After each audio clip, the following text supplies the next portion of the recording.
The debate is Thursday, and we're having a debatable moment here in our home today. And when we looked at the Biden campaign drops an attack ad on Trump from Normandy, um, we thought that was absolutely horrible. And what's really horrible, and I don't think that this probably ever crossed anybody's mind, is when you receive legal documents signed, sealed, delivered with a convicted felon's name on it, a name that we have to look at, and we is very distasteful, not honorary, distraught. That's that's the way I can describe it. Now I'm gonna ask my sons how they feel when they have to look at this document here with their father's name on it. How do you feel, Vondale? What I feel is rage. What I feel is really just seething with rage and anger, more than anger. All right. And how do you feel, Kenny? It's a dishonor. How you can sign a document when you're disrespecting the military? Because that's very hypocritical. Here you are signing documents for people who serve, but yet you talk bad about them. What that says about being a leader? You called him a sucker. That's what you call my father in the military, a sucker and a loser for serving in the military. You even said to your own son that if you served in the military, I'll cut you off from your wealth. Well, there's a lot of survival spouses out there that were issued. The United States of America honors a memory of their spouses that served. Now, my question is to who, Woody? General? To General Mattis, to General Kelly, General Mark Millie. Should all of those documents be retrieved and reissued to the spouses since the predecessor felt like he did toward the military? What do you think, Vondale? I think absolutely they should be reissued. Because this is just not a great disservice. This is just not a great dishonor. This is just evil. Okay. Just evil insult. Okay. And it's a cruel joke. And it's not funny. Okay. And Kenny, how do you feel? It's a sad day in history because you have a person who's supposed to represent the free world signing documents, and he really don't care about the military. So how you gonna sign off on something that you really don't care about? It's hard to explain, but it's ludicrously, meaning crazy. The trigger for my family during this time was going through the trial. And in the trial, when Michael Cohen was talking about the signatures, giving factual information and documentation, when the signature came up, that was a very disheartening moment for me. And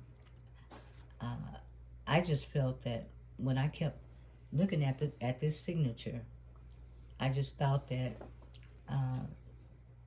that's unbelievable, because my sons want copies. They want to hang up their father's papers, and they don't want to look at that signature. I get it.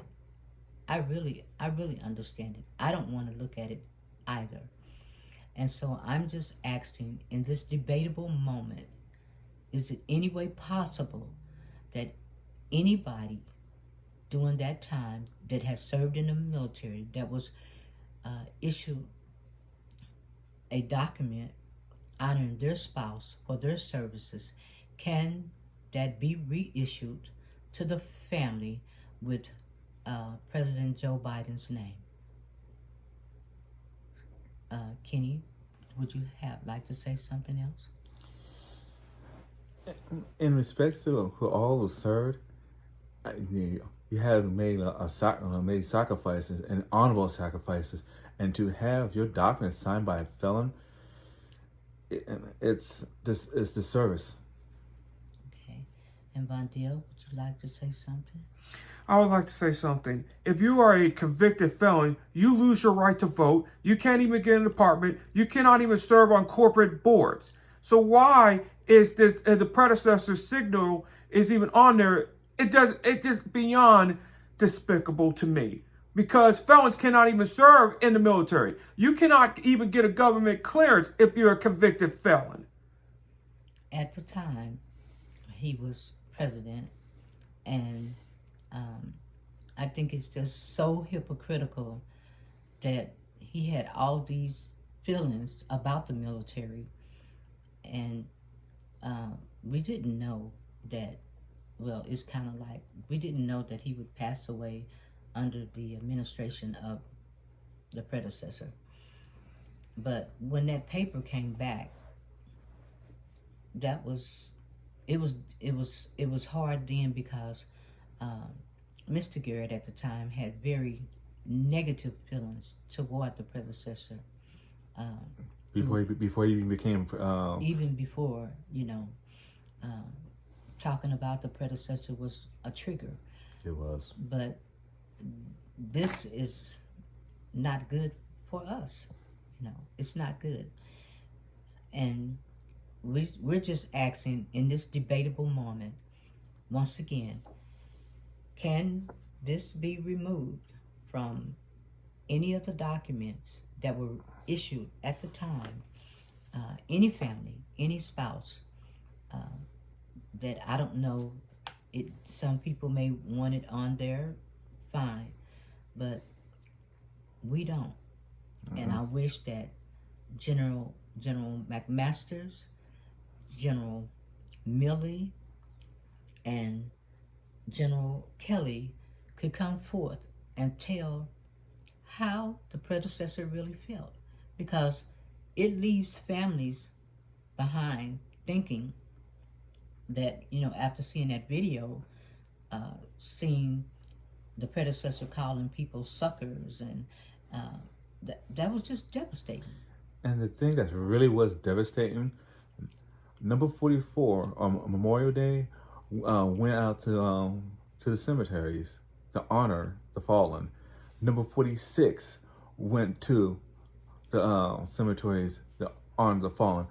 What did the predecessor do? He went to Mar-a-Lago and was playing golf. Now that was dishonor. Well, Von Dale, would you like to say something? Well, I would like to say that he is a dishonorable man.